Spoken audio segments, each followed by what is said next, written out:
సుబ్బారావు గారు రిటైర్ అవుతున్నటువంటి సందర్భంగా ఒక మంచి పని చేశారు. సార్ ఇంతకుముందే చెప్పాను అనమాట. నిజాన్ని నా డేట్ ఆఫ్ బర్త్ నేనే మర్చిపోయాను. నా డేట్ ఆఫ్ బర్త్ బోర్డు మీద చేశారు సార్ 1969.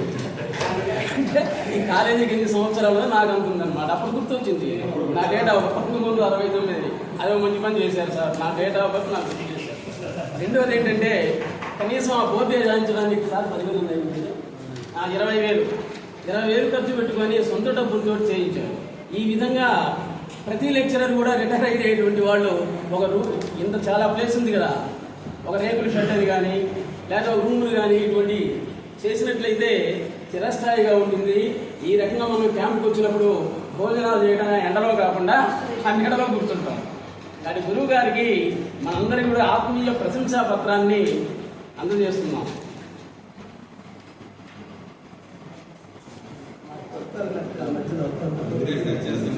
తర్వాత ఒక విచిత్రమైన వ్యక్తి నుంచి 2 నిమిషాలు పరిచయం చేస్తారు. గణిత శాస్త్ర లెక్చరర్ పివి సుబ్బారావు గారికి, గౌరవనీయులైనటువంటి పివి సుబ్బారావు గారికి సంస్కృత అధ్యాపకులందరూ కూడా ప్రశంసాపత్రాన్ని అందిస్తున్నారు.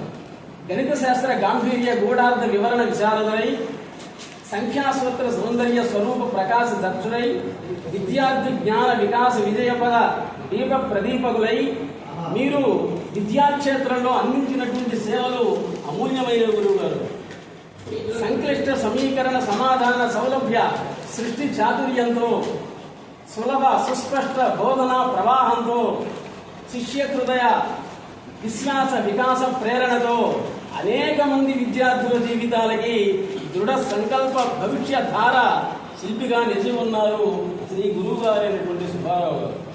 మీ బోధన కేవలం పాఠ ప్రధాన మాత్రమే కానే కాదు, అది జ్ఞాన ప్రకాశ వికాస మహాయజ్ఞం, శిష్య భవిష్య నిర్మాణ విద్యా సేవ సాధన సౌలభ్యమని ఎంతో ప్రేమతోటి మన సంస్కృత అధ్యాపకులందరూ కూడా గురువు గారికి ప్రశంసా పత్రాన్ని వివరించారు. మన పితృ సమానులైనటువంటి గురువు గారు అందరికీ కూడా పితృ సమానులైనటువంటి గురువు గారు మనశ్శాంతితోటి ఉండాలని కోరుకుంటూ ఒక విచిత్రమైన వ్యక్తిని గురించి మీకు 2 నిమిషాలు పరిచయం చేస్తాం.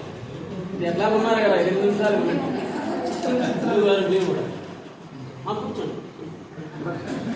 Welcome to our channel world teacher news. ఈ ఛానల్లో దివ్య సంస్కృతి కలిగినటువంటి దైవీ శక్తి కలిగినటువంటి మహాత్ముని అవధూతాల గురించి, తర్వాత ఆధ్యాత్మిక వ్యక్తిత్వ వికాసాలు, పీస్ ఆఫ్ మైండ్ గురించి ఈ ఛానల్లో ఉంటుంది. దీనిలో మనం అనుకోకుండా ఒక వ్యక్తిని తెలిసాను నేను, గురువు గారు శ్రీకాళహస్తిలో. ఆయన పేరు సుబ్రహ్మణ్యం గారు. ఆయన హై స్కూల్ హెడ్ మాస్టర్. శ్రీకాళహస్తికి 5 కిలోమీటర్ల దూరంలో ఉండి కొనతనేను హై స్కూల్ హెడ్ మాస్టర్. ఆయన జాగ్రత్తగా మంచి మందు రోజుకి 20 బాటిల్ మందు తాగాల్సింది. 20 బాటిల్లో కనీసం తర్వాత కనీసం ఆయన 15-20 పెట్టెలు సిగరెట్ తాగాల్సింది. అటువంటి వాడు తాగుతూనే అన్నమాట స్కూల్కి పోయేది.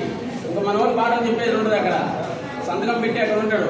అటువంటి వాడికి ఇల్లడు 3 అమ్మవారు కృపాకటాక్ష వీక్షణాల వల్ల దైవత్వం అనేటువంటి సిద్ధించింది. ఈరోజు ఆ సత్తులు సుబ్రహ్మణ్యం గారి అలవాట్లు మొత్తం పోయాయండి.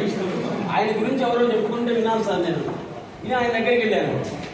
వెళ్తే నువ్వు ఎవరిని చూడటానికి వచ్చావు అన్నాడు. మిమ్మల్ని చూడటానికి అని చెప్పారు. మరేంటి శివుని చూసి వెళ్ళిపోతున్నావు అన్నాడు. డబ్బులు అయిపోయాయని చెప్పా. మరి నా కోసం వచ్చావు కదా, ఏం తెచ్చావు అన్నాడు. అంటే ఆయన పెట్టిన పుస్తకంలో ఉందన్నమాట. ఆయనకి మందున్నా కానీ సిగరెట్ అన్నా కానీ ఇష్టం అన్నాడు. అందుకని నేను 200 పెట్టి ఇన్ని సైజ్ సిగరెట్ తీసుకొని పోయా. గురువు గారి చేతిలో పెట్టి కానీ సిగరెట్ పెట్టా. ఇంతేనా, ఇది తీసుకురాలేదా అన్నాడు అనమాట.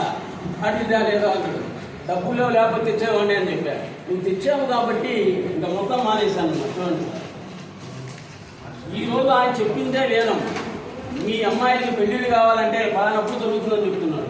ఆ టైంని దొరుకుతూ ఉందన్నమాట. రమణ మహర్షి కొండ గుహలలో 30 నెలలు తపస్సు చేశాడు. ఆ శక్తి మొత్తం కూడా వచ్చింది. అందరూ ఒకసారి సద్గురు సుబ్రహ్మణ్యం గారిని దర్శించి ధరించారు. ఒకసారి శ్రీకాళహస్తిలో సుబ్రహ్మణ్యం గారిని చూస్తారు. కానీ మన వీడియోలో చూసిన ఆయన గురించి మొత్తం తెలిసింది. గురువుగారు మనం ఒకసారి ఆరాధన చేస్తూ గురువుగారి మన సంస్కృత అధ్యాపకులందరూ వారు మనశ్శాంతితో జీవించాలని కోరుకుంటూ ఇద్దరితో